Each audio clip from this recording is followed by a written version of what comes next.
শোনো হে পৃথিবীর মানুষ, শোনো হে বিশ্ববাসী, শোনো হে জগৎবাসী, ধর্মের সাথে ধর্মের কোনো মৌলিক পার্থক্য নাই। ধর্মের সাথে ধর্মের কোনো মৌলিক পার্থক্য নাই। বেদে যা আছে, জিন্দা বেস্তা আবেস্তায় তাই আছে, তাওরাতে তাই আছে, জব্বুরে তাই আছে, বাইবেলেও তাই আছে, পুরাণেও তাই আছে। কিন্তু সমস্যা হচ্ছে আমাদের অজ্ঞতা, আমাদের সীমাবদ্ধতা।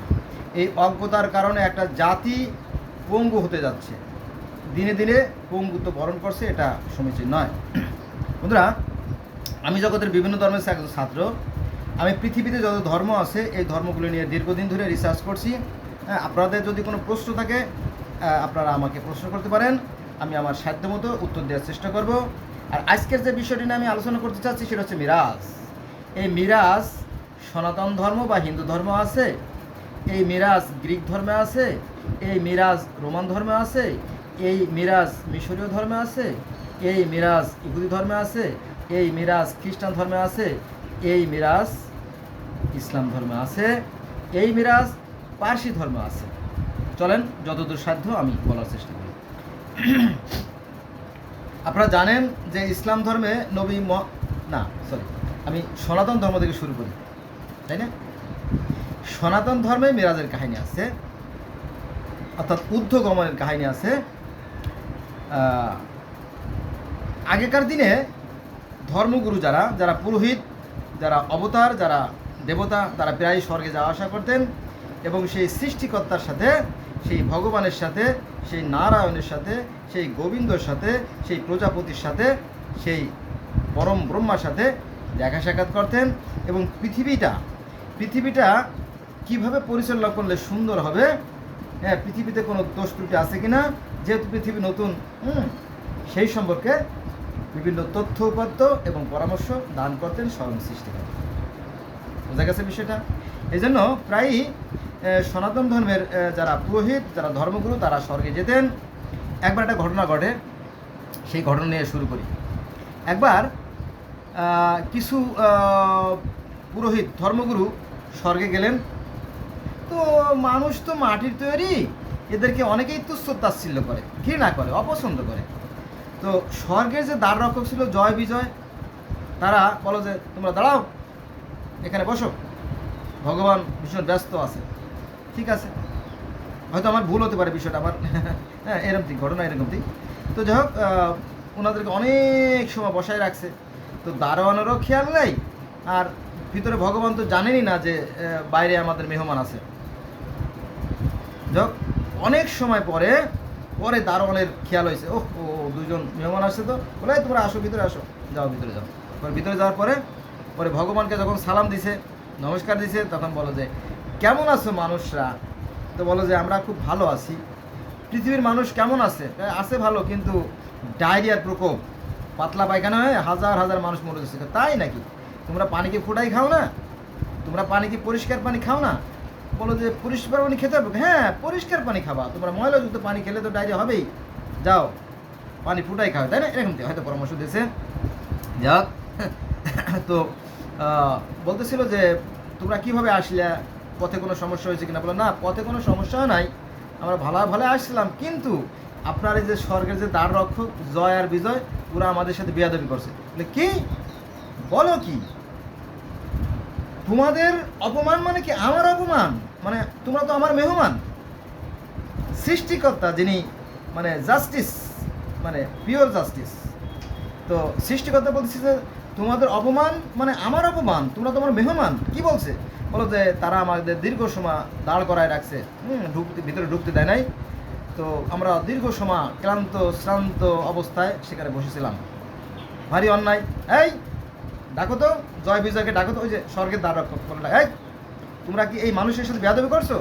বলো ভগবান একটু বেয়াদবি হয়ে গেছে, ক্ষমা করবেন। বলে না, all are equal to my eye, আমার দৃষ্টিতে সকলে সমান। এই পৃথিবীটা যে কত বিপদ সংকুল জায়গা, এই পৃথিবীটা যে কত বন্ধুর, কত দুর্গম, কত জটিল, কত কঠিন, আমি জানি। কারণ সেখানে ভালো আর মন্দের একটা খেলা চলছে, আমি জানি সেই জায়গাটা দুর্গম, তো তারা পৃথিবী থেকে এত কষ্ট করে আসছে, তাদেরকে তুমি আপ্যায়ন করবা কি? তাদেরকে অপমান করছো? আমি তোমাদের দুই ভাইকে পৃথিবীতে পাঠাবো, দেখো পৃথিবীটা কেমন, যথা আজ্ঞা। সৃষ্টিকর্তা যেটা বলবে সেটা তো হতেই হবে। তো বলো তোমাদেরকে আমি পৃথিবীতে পাঠাবো। তখন এই জয় আর বিজয়কে পৃথিবীতে পাঠানো হলো।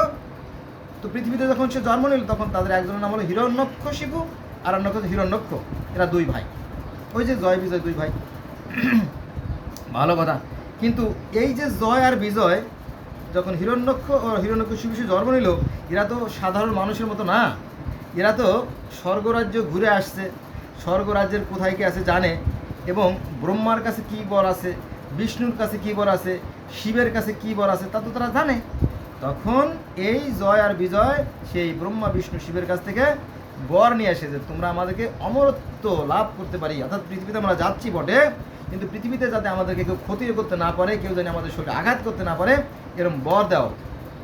তো দেখলো যে জয় বিজয় দীর্ঘদিন স্বর্গের দ্বাররক্ষক ছিল, আমরাও ভগবানের সাথে দেখা করতে যেতাম, আবার যদি তারা ভবিষ্যতে দ্বাররক্ষক তাদের তো আমাদের একটা প্রয়োজন হবে তখন। কারণ ব্রহ্মা বিষ্ণু শিব মহেশ্বরীরাও তো সৃষ্টিকর্তার সৃষ্টি, মানে পরমেশ্বরের সৃষ্টি। তো দেখলো যে আচ্ছা ঠিক আছে, তোমাদেরকে বর দিলাম, তবে পুরোপুরি অমরত্ব না, তোমাদেরকে মরতে হবে, তবে সহজে কেউ মারতে পারবে না। ঠিক আছে, ওইটুকুই দাও। তখন এই জয় বিজয়কে অমরত্ব দান করা হলো। তখন তারা মনে করলো আমাদেরকে মারে কি, তারা পৃথিবীতে এসে বিরাট বাহাদুর হয়ে গেল, এবং তারা ছিল পৃথিবীর শ্রেষ্ঠ বাদশা, গোটা পৃথিবীতে শ্রেষ্ঠ বাদশা হয়ে গেল। ওই যে অত্যাচারী হয়ে গেল, জালেম হয়ে গেল, জুলুমবাজ হয়ে গেল এই জয় আর বিজয়, এরা হিরণ্যকশিপু আর হিরণ্যকশিপু ভাই। ভালো কথা। তো তাদেরকে ঠেকায় কে? তো এই হিরণ্যকশিপুর এক ভাইকে একটা যুদ্ধে হত্যা করে ফেলা, এ তো সবই সৃষ্টিকর্তার ইচ্ছা, সৃষ্টিকর্তার উদ্দেশ্যে একটা ভাইকে ধ্বংস করে দেবো। যা, তোদেরকে পড়াইছিলাম পৃথিবীতে শিক্ষার জন্য, তোরা এসে শুরু করছিস অত্যাচার।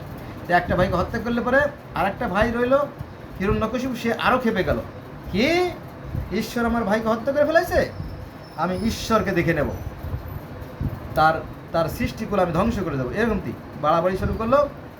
তখন এই হিরণ্যকশিপুর স্ত্রীর নাম ছিল কয়াদু, কয়াদু বিবি, কয়াদু বেগম, কয়াদু খানম, কয়াদু খাতুন, আমরা যারা মুসলমানও যারা জানেন। তো এই কয়াদু ছিল খুবই সতী সাধবী, খুবই ন্যায়পরায়ণ একজন মহিলা, খুবই কি তাপসী মহিলা আর কি। তো এই মহিলা যেহেতু মা ভালো, তার জি ভালো, মা ভালো, তার সন্তান ভালো।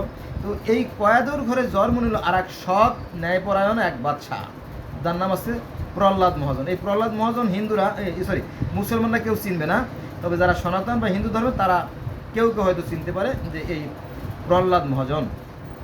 যাক, এই কয়াদুর ঘরে জন্ম নিল প্রহ্লাদ মহাজন। প্রহ্লাদ মহাজনকে শিক্ষার জন্য তার পিতা পাঠায় পাঠশালায়, তাকে পড়ায় একরকম, সে পড়ে আর একরকম, এই নিয়ে এক মতভেদ, দ্বন্দ্ব, দ্বিধা। যাই হোক, তো পিতা হলো মূর্তি পূজরক, ওই যে ইব্রাহিমের পিতা আজর মূর্তি পূজারক, আর এই প্রহ্লাদ মহাজনের পিতা হিরণ্যকশিপু মূর্তি পূজারক, এবং সে ছিল বিশাল অসুর, অত্যাচারী সম্রাট। তো এই জিনিসটা কেউই পছন্দ করতো না, কথায় কথায় মানুষের কল্লা কাটে।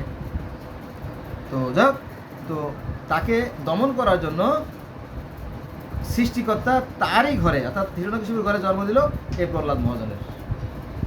এই প্রহ্লাদ মহাজন দিবারাত্রি শুধু হরি হরি বলে, হরি হরি হরি বলো, হরি বলো, হরি হরি হরি হরি, মানে হরি হচ্ছে নিরাকার জ্যোতিময় অশরীরী সত্তা, আমরা যেমন বলি আল্লাহ, সেই একই জিনিস, যে হরি সেই আল্লাহ, যে আল্লাহ সেই হরি। তো এটা পিতার অপমান, কি তুই আমার বিরুদ্ধচারণ করিস, তোকে হত্যা করে ফেলবো। তারপরে লোকজনকে বললো যে ওই ইটাকে প্রহ্লাদ মহাজনকে হত্যা করে ফেল। তো হত্যা করার জন্য কি দরকার? তলোয়ার, তলোয়ার দিয়ে কোপ দেয়, কিন্তু প্রহ্লাদ মহাজন কাটে না, ভারী মুশকিল। তো কী করে, পাহাড়ে নিয়ে যাও, পাহাড়ে নিয়ে ধাক্কা মেরে ফেলে দাও, চূর্ণ বিচ্ছিন্ন হয়ে যাবে, পরে শিয়াল কুকুরে খাবে। যে কথা সেই কাজ, পাহাড়ে নিয়ে গেলেন, পাহাড়ে নিয়ে ধাক্কা মেরে ফেলে দিলেন, কিন্তু ধাক্কা দিয়ে ফেলে দিলে সে পড়ে না, সে ভেসে থাকে শূন্যে। হায় হায়, এ কি অতি আশ্চর্য ঘটনা! এটাও কি সম্ভব? হ্যাঁ, সম্ভব। থার্ড স্টেপ, ওকে করো, বুকে পাথর বাঁধো, পাথর বেঁধে পানির মধ্যে ফেলে দাও, ওর সমস্ত দুষ্টমি বন্ধ হয়ে যাবে, পানিতে ডুবে মরে যাবে, মাছে খাবে। তো তার বুকে পাথর বেঁধে পানিতে ফেলে দেওয়া হয়, কিন্তু এই প্রহ্লাদ মহাজন আর মরে না। কি মুশকিল, পানিতেও ভেসে থাকে সুরার মতো, এটাও কি সম্ভব? হ্যাঁ, সম্ভব। ঈশ্বর যেটা করতে পারেন সেটা সবই সম্ভব। তারপরে তাকে সাপ আনা হলো, সাপ এনে তাকে ধ্বংসন করা হলো। সাপের বিষক্রিয়া তার দেহে কোনো কাজ করে না। তখন আর এক বিপদ, তখন সভাসদবর্গ পরামর্শ দিল যে হে ভগবান, মানে হিরণ্যকশিপু বলল যে তাকে তো কিছুতেই ধ্বংস করা যাচ্ছে না, কি উপায়? বলে সবাই বসো, সংসদ ভবনে সবাই বসো, আমরা একটা সিদ্ধান্ত নেই, বোর্ডে বসে ওকে কিভাবে হত্যা করা যায়। তো তখন তো সারা দেশের জ্ঞানী গুণী, সারা পৃথিবীর জ্ঞানী গুণী লোক সেখানে ছিল। তো কেউ কেউ পরামর্শ ছিল, হুজুর একটা কাজ করেন। কি কাজ? ওকে আগুনে দেন, আগুন অর্থাৎ অগ্নি, অনল, হতাশন, দহন, ব্রহ্মা, এর মধ্যে দিলে ও চিরতরে নিশ্চিহ্ন হয়ে যাবে। Good idea. তখন কাঠের কুণ্ডলী তৈরি করা হলো, কাঠের বিশাল কাঠের কুণ্ডলী তৈরি করা হলো। কাঠের কুণ্ডলী তৈরি করে তার ভিতরে ফেলে দেবে, কিন্তু আগুনের এক লেলিহাম শিখা প্রচুর, সবই তো সৃষ্টিকর্তা ঈশ্বরের ইচ্ছা, আল্লাহর ইচ্ছা, ভগবানের ইচ্ছা, নারায়ণের ইচ্ছা। সে আগুনের প্রচণ্ড লেলিহাম শিখা, সেখানে কেউ যেতে পারে না, আগুনে ধেয়ে ধেয়ে আসে। তখন বললো, হুজুর আগুনের কাছে তো যাওয়া যাচ্ছে না, কি করা যাবে? তখন চড়ক গাছ, এই যে দুটো গাছ পুঁতে গুলতির মতো এভাবে ছুঁড়ে ফেলানো হয় আগুনের ভিতরে এই প্রহ্লাদ মহাজনকে, যাতে আগুনে পুড়ে ছাই হয়ে যায়। এই ঘটনা থেকে হিন্দুরা চড়ক পূজা করে। কিন্তু অত্যন্ত পরিতাপের বিষয়, হিন্দুদের মধ্যে অর্থাৎ সনাতনীদের মধ্যে অনেকেই এই ঘটনা জানে না, অথচ আমি মুসলমানের সন্তান হয়ে জানি, কারণ আমি তো কিতাব হাদিস পড়ছি, আমি জানি। অধিকাংশ হিন্দুরা মনে করে যে এটা হচ্ছে শিবের আর সীতার বিয়ে, শিবের বিয়ে, গাজন, এটা মনে করে। কিন্তু আসলে তা না। ঘটনা হচ্ছে এই হিরণ্যকশিপুর পুত্র প্রহ্লাদ মহাজনকে আগুনে পোড়ানোর জন্য যে চড়ক গাছ পুঁতা হয়েছিল। অথবা দেখবেন যে ওই হিন্দুদের এক শ্রেণী আছে যে তারা পিঠের মধ্যে বসি গেঁথে এভাবে চড়কে ঘুরে ঘুরে ওই মানে যে অনুষ্ঠান পালন করে, এটা মূলত সেই প্রহ্লাদ মহাজনের সেই স্মৃতিকে স্মরণীয়, বরণীয় এবং অমর করে রাখার জন্য এই প্রতি বছর তারা চড়ক পূজা করে। কিন্তু এই মূল কাহিনীটা অনেকে জানে না, কারণ এ তো অনেক আগের কথা। তো এই কাহিনীটা সময়ের পরিক্রমায় পরিবর্তনের সাথে সাথে ঘুরে ঘুরে চলে আসছে ইহুদি ধর্মে, তারপরে আসছে খ্রিস্টান ধর্মে, তারপরে আসছে ইসলাম ধর্মে। ইব্রাহিমকে ইহুদিরা বলে আব্রাহাম, খ্রিস্টান বলে আব্রাহাম, আর আমরা বলি হযরত ইব্রাহিম আলাইহিস সালাম। এই একই কাহিনী, একই ঘটনা যদি আপনারা দেখতেন। তো যেহেতু ইব্রাহিম আলাইহিস সালাম আগুনে পুড়ল না, আগুনের মধ্যে ফেলে দেওয়া হয়েছিল, কিন্তু আগুনে পড়ে নাই। এই ঘটনা কোরআনে আসছে, কুনিয়া নারুন বারদাউস সালামুন আলা ইব্রাহিম, হে আগুন তুমি ইব্রাহিমের পর সহনশীল হয়ে যাও, ইব্রাহিমকে তুমি পোড়ায় না। এটা কোরআনে আছে এই ঘটনা সনাতন ধর্মে আছে। তো যেহেতু প্রহ্লাদ মহাজনকে আগুনে পোড়ানো গেল না, সে কিছুতে পুড়ল না, তখন পিতা হিরণ্যকশিপু স্যালেন্ডার করলো যে না, ওকে আর হত্যা করা যাবে না, ওর পিছনে ভগবান ঈশ্বর লেগে গেছে। তো জিজ্ঞাসা করলো তার পিতা, অর্থাৎ প্রহ্লাদের পিতা হিরণ্যকশিপু জিজ্ঞেস করলো যে এই তুই যে দিবারাত্রে হরি হরি করিস, তোর হরি থাকে কোথায়? বললো পিতা, তিনি সর্বোচ্চ বিরাজমান, তিনি সর্বত্রই আছেন। যেমন আমরা মুসলমানরা বলি যে আল্লাহ সর্বত্র বিরাজমান, কোরআনেও আছে আল্লাহ সর্বত্র বিরাজমান, তিনি সাকারেও আছে, নিরাকারেও আছে। এটা হচ্ছে সনাতন ধর্মের কথা। হিন্দুদের কথা হচ্ছে তিনি সাকারেও আছে আর তিনি নিরাকারেও আছে, অর্থাৎ কোনো কিছু ছিল না, আল্লাহ মাত্র ছিল, তার থেকে সব কিছু সৃষ্টি। আমরাও তাই মনে করি যে সব কিছু সৃষ্টি, কিন্তু হ্যাঁ, মুসলমান এটা মানতে রাজি না। কেন মানতে রাজি না আমি জানি না। তারা বলে সব আল্লাহর সৃষ্টি, একই অর্থ কিন্তু বোঝায়, একই অর্থ কিন্তু একটু ঘুরোই পেঁচে কথা বলার চেষ্টা করে। তো এই প্রহ্লাদ মহাজন যখন বলল যে ঈশ্বর সর্বত্র বিরাজমান, তো তার পিতা হিরণ্যকশিপু বলল যে আমার এই যে সিংহাসন, আমার এই যে স্ফটিক, এখানেও কি সে তিনি আছেন? বলে হ্যাঁ পিতা, তিনি সর্বত্রই আছেন। তখনও কিন্তু হিরণ্যকশিপুর রাগ কমে নাই, তার ভীষণ রাগ। সে রাগে ক্ষোভে দুঃখে দে সিংহাসনের লাথি লাথি দিলে তখন সিংহাসনের ভিতর থেকে অর্থাৎ নিচ থেকে মানে নরসিংহ, মানে নিচের অংশ হচ্ছে পুরুষ আর সামনের অংশে সিংহ, এমন এক জন্তু বের হয়ে আসলো। আসার পরে এই সময়টা না ছিল রাত আর না ছিল সন্ধ্যা, ঠিক মাঝামাঝি সময়, না ছিল শূন্যে না ছিল ভূতলে, এরকম একটি জায়গা, অর্থাৎ রানের পর রান শৈলের পরে রেখে তার কলিজাটা বিদীর্ণ করে ফেলে, ছিঁড়ে ফেলে। কে? ওই যে নরসিংহ। ছিঁড়ে ফেলার পরে তার কলিজাটা যখন ছিঁড়ে ফেলানো হয় তখন সে চিরতরে নিশ্চিন্ন হয়ে গেল। তারপরে এই প্রহ্লাদ মহাজন তিনি সত্য ন্যায় আদর্শের ভিত্তিতে কিছু পরিচালনা করেন। হিন্দু ধর্মে কিন্তু মূর্তি পূজা নাই, বেদেও মূর্তি পূজা পাবেন না, কারণ বেদে ঈশ্বর নিরাকার জ্যোতিময় অশরীরী এবং তিনি এক এবং অদ্বিতীয়। একমেবা দ্বিতীয়াম, একমেবা দ্বিতীয়াম, তিনি এক এবং অদ্বিতীয়। ব্রহ্মা একং দ্বিতীয় নাস্তি, ব্রহ্মা মানে সৃষ্টিকর্তা, একক মানে একজনই, দ্বিতীয় মানে দুই, নাস্তি মানে নাই। তো এই কাহিনী কালের পরিক্রমায় ঘুরে ঘুরে ঘুরে ঘুরে ঘুরে বিভিন্ন ধর্মে আসছে। এটা ইসলাম ধর্ম শেষ হলো। আর আমাদের ইসলাম ধর্মে তো জানেন যে সেই ইব্রাহিমকে আগুনে পোড়ানো হয়েছিল, কিন্তু আগুন তাকে রক্ষা করছে, এই একই কাহিনী। এবার চলে আসেন মিশরীয় ধর্মে। মিশরীয় ধর্মে সৃষ্টিকর্তা রা এবং প্রথম মানব সু দেবনাথ একসাথেই ছিল। পরে যখন সু এবং তেপনাথ অর্থাৎ প্রথম মানবের সন্তানরা যখন মারামারি শুরু করলো, অর্থাৎ ওসাইরিস এবং তার ভাই শেত যখন 80 বছর ধরে মারামারি খুনোখুনি শুরু করলো, তখন রা কী করলো, অর্থাৎ ঈশ্বর কী করলো, তিনি পৃথিবী ছেড়ে স্বর্গে চলে গেলেন, গরুর পিঠে চলে গেলেন স্বর্গে। এই কাহিনী মিশরীয় ধর্মে আছে। আর আমাদের ইসলাম ধর্মে আছে যে আদম হাওয়াকে পৃথিবীতে নামাই দেওয়া হলো, এই আছে। ঈশ্বর স্বর্গের রাজ্যে রয়ে গেলেন আর আদম হাওয়াকে পৃথিবীতে নামাই দিলেন, এই কাহিনী আছে। আর মিশরীয় ধর্ম বলা আছে যে ঈশ্বর স্বর্গে চলে গেলেন আর পৃথিবীতে মানুষ রয়ে গেলেন, এই কাহিনী আছে, একই কাহিনী। এবার চলে যাবো আমরা গ্রিক ধর্ম এবং রোমান ধর্মে। সেখানেও ঈশ্বর যিনি কাওয়াস, তিনি নিরাকার জ্যোতিময় অশরীরী।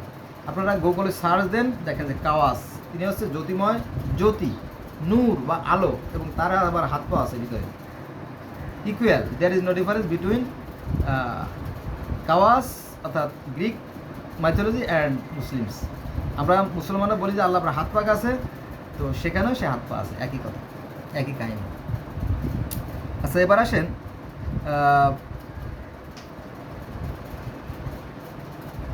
ইহুদি ধর্মে।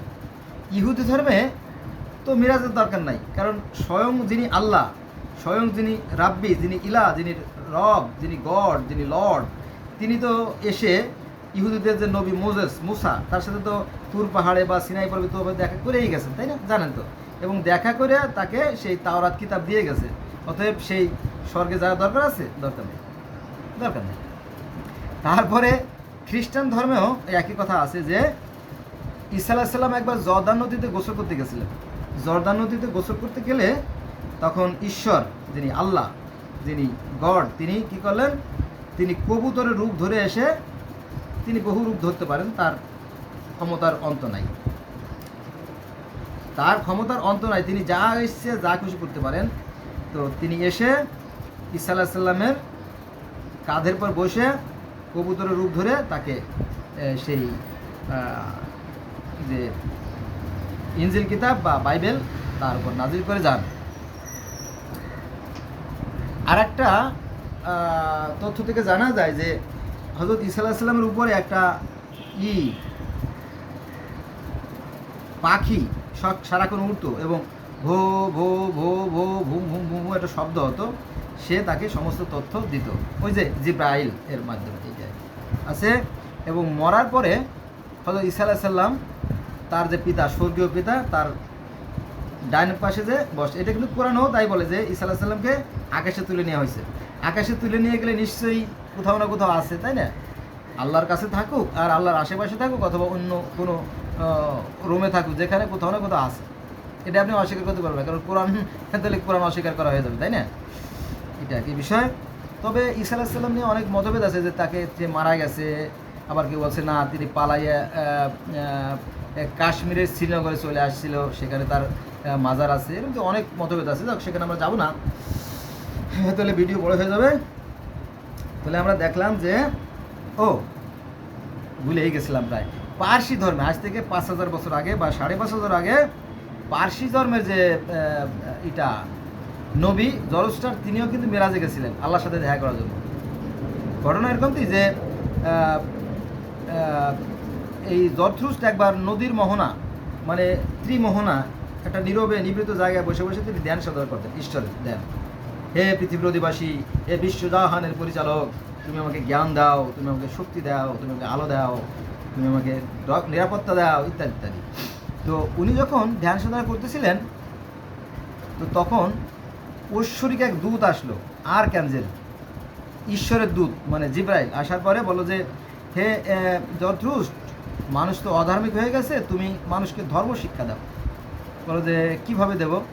বলো যে তোমার একটা কোর্স করানো দরকার, একটা ট্রেনিং করা দরকার, চলো। তখন বড়রা যেমন ছোটো ছোটো বাচ্চারে কোলে করে, ওরকম কোলে করে সা সা সা সা করে বাতাসে উড়ে সেই 7 আসমান ভেদ করে সেই ঈশ্বরের স্বর্গে নিয়ে গেলেন। যাওয়ার পরে স্বর্গ জিজ্ঞেস করছে, হেই জরথ্রুস্ট কেমন আছো? বলো ভগবান আল্লাহ ভালো আছি।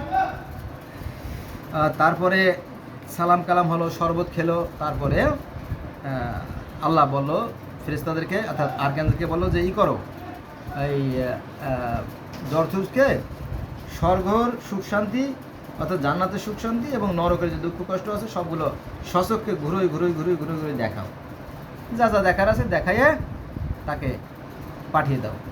তো এই জরথ্রুস্ট স্বর্গরাজ্যে 10 বছর ছিল এবং সমস্ত যখন তাকে দেখা সাক্ষাৎ হয়ে গেল, তখন আবার ওই যে জিবরিল ফেরেশতা অর্থাৎ আরকানজেল, তিনি আবার কী করলো, ওই কোলে করে তাকে পৃথিবীতে এনে পাহাড়ের পর ছেড়ে দিল। তো যেদিন পাহাড়ের পর ছেড়ে দেওয়া হয় জরথ্রুস্টকে, তখন অগ্নিবৃষ্টি হচ্ছিল, তখন আগুনের বৃষ্টি হচ্ছিল, এই ইতিহাস জানা যায়।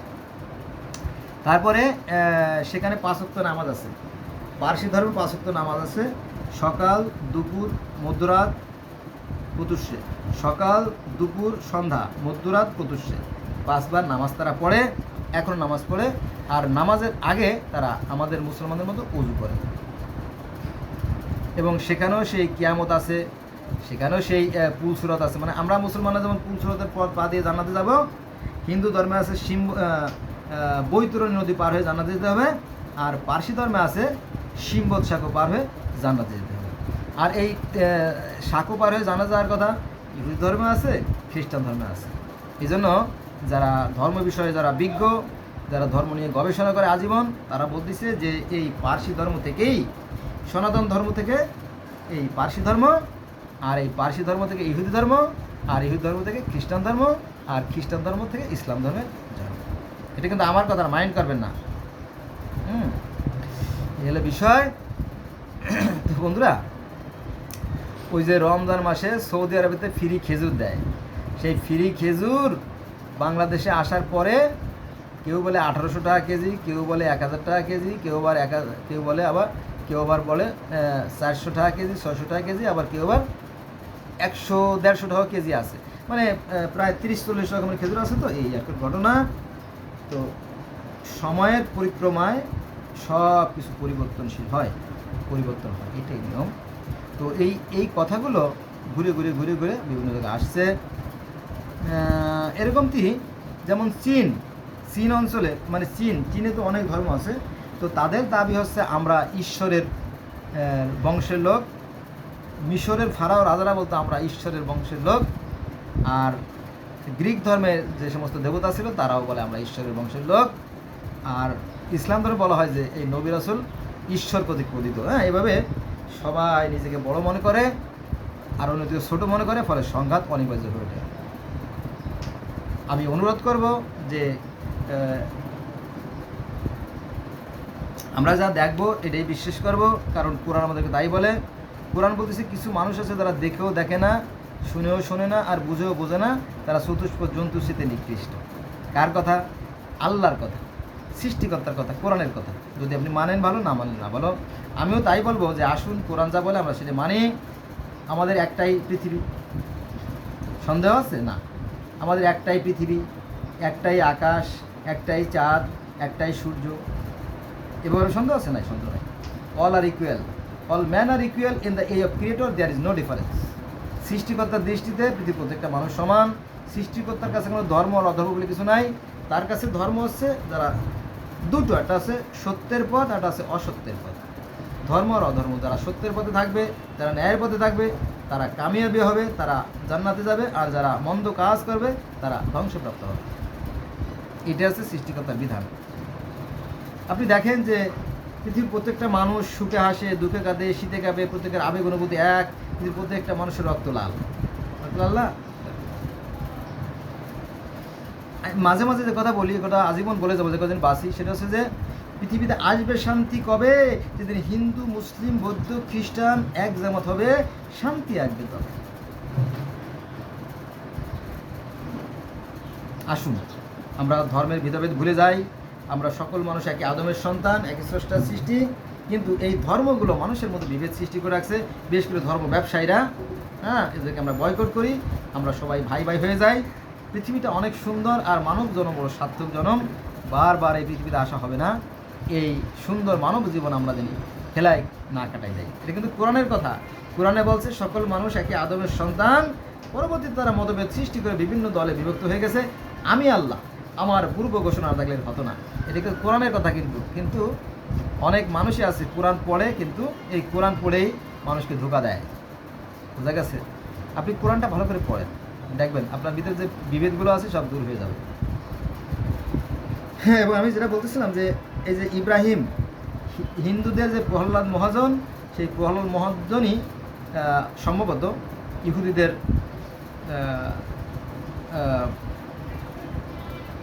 আব্রাহাম, খ্রিস্টানদের ইব্রাহিম, আর আমাদের হযরত ইব্রাহিম সাল্লাল্লাহু আলাইহি ওয়াসাল্লাম। বোঝা গেছে বিষয়টা? সমস্যা হচ্ছে আমাদের অজ্ঞতা, আমাদের সীমাবদ্ধতা। বোঝা গেছে? আসুন আমরা মনের কালিমা দূর করে ফেলি, আমরা সবাই মানুষ হই। তবে মানুষ হওয়াটা বেশ কঠিন। ধার্মিক হওয়া কিন্তু খুব সহজ। মনে করেন একটা শিশু জন্ম নিল, তার কানে কানে ফু দিয়ে মুসলমান বানায় ফেললাম, আজান দিলাম, মুসলমান হয়ে গেল। একটা শিশু জন্ম নিল, তার কানে কানে ব্রহ্মসূত্র পড়লাম, তার হিন্দু হয়ে গেল। একটা শিশু জন্ম নিল, তার কানে কানে বুদ্ধ মন্ত্র পড়লাম, সে বুদ্ধ হয়ে গেল। তাই না? এভাবে হয় না। এভাবে হয় না।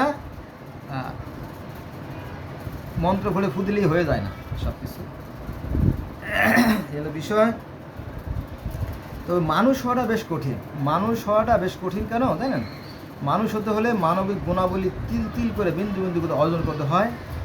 মানুষের ঘরে জন্ম নিলে মানুষ পদবাচ্যের যোগ্য হওয়া যায় না। বোঝা গেছে বিষয়টা? আসুন আমরা মানুষ হই, আমরা মানবিক হই। আর আপনি যদি 30 পারা কোরআন শরীফ পড়েন, পুরোটা কোরআন শরীফ পড়েন, তাহলে দেখবেন যে আল্লাহ পাক 4 ব্যক্তির সাথে থাকেন: যারা সৎকর্মশীল, যারা ন্যায়পরায়ণ মুত্তাকি, যারা পরেজগার, যারা ধৈর্যশীল। এই 4 ব্যক্তির সাথে আল্লাহ থাকেন। হ্যাঁ, এগুলো বিষয়।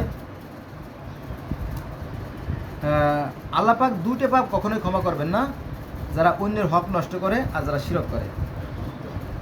ঠিক আছে?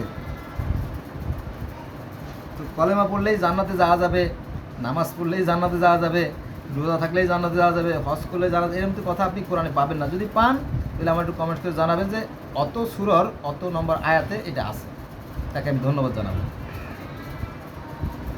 তাহলে কথা ওই একটাই, তাই না? আমাদের একটাই আকাশ, একটাই পৃথিবী, একটাই চাঁদ, তাই না?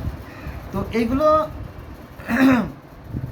যে শুধু আলেমরাই এটা ভাবে সৃষ্টি সম্ভব না, সৃষ্টির উষালগ্ন থেকে, অর্থাৎ আজ থেকে 80 লক্ষ বছর আগেও মানুষ চিন্তা করতো, আজ থেকে 50 লক্ষ বছর আগে কিংবা 25 লক্ষ বছর আগেও মানুষ চিন্তা করতো। আর তাদেরও ধর্ম ছিল, তারা একজন সৃষ্টিকর্তায় মানত, তবে তারা বিভিন্ন শক্তিকে মানত। হ্যাঁ, যেহেতু সৃষ্টিকর্তাকে দেখা যায় না, ধরা যায় না, ছোঁয়া যায় না, কার সাথে দেখা দেন নাই, এই জন্য মানুষ চিন্তা করতো, আপনিও সৃষ্টিকর্তাকে উপলব্ধি করতে পারেন যদি আপনার বিবেকের চোখ থাকে। এই যে বিশ্ব ব্রহ্মাণ্ড সুশৃঙ্খল ও সুনিয়োজিত পরিচালিত হচ্ছে, নিঃসন্দেহের পিছনে যে শক্তি আছে, সেই শক্তিকে পৃথিবী বিভিন্নভাবে ডাকে। দেখা গেছে, আসুন আমরা আমাদের অন্তরের যে চোখ, বিবেকের যে চোখ, সেটাকে কাজে লাগাই, ধর্ম নিয়ে বাড়াবাড়ি না করি। যেটা বলছিলাম যে এই ধর্ম নিয়ে শুধু আলেমরাই রিসার্চ করে তা না, অনেক সাধারণ মানুষও এটা করে। যেমন কবি নজরুল বলছেন যে, শূন্য মুহায় আকাশে তুমি রক্ত লীলা বিলাসে, শূন্য মুহায় আকাশে তুমি রক্ত লীলা বিলাসে, ভাঙিস গড়িস নীতি ক্ষণে ক্ষণে, নিরজনে প্রভু নিরজনে। তিনি শূন্যের মাঝেই আছেন, তবে তাকে দেখতে হলে জ্ঞানের চোখ দরকার, চর্মচক্ষু দ্বারা দেখা সম্ভব না। সূরা আনাম আয়াত নম্বর 103 বলা হয়েছে তাকে চর্মচক্ষু দ্বারা দেখা সম্ভব না। সূরার 51 নম্বর আয়াতে বলা হয়েছে মানুষের এমন কোনো সাধ্য নাই যে সৃষ্টিকর্তাকে চর্মচক্ষু দ্বারা দেখে। তাকে দেখা যাবে না, কিন্তু তাকে আবার অনুভব করা যাবে। একজন কবি বলতেছিল যে, জগৎ জুড়িয়া এক জাতি আছে, জগৎ জুড়িয়া এক জাতি আছে, সে জাতির নাম মানুষ জাতি।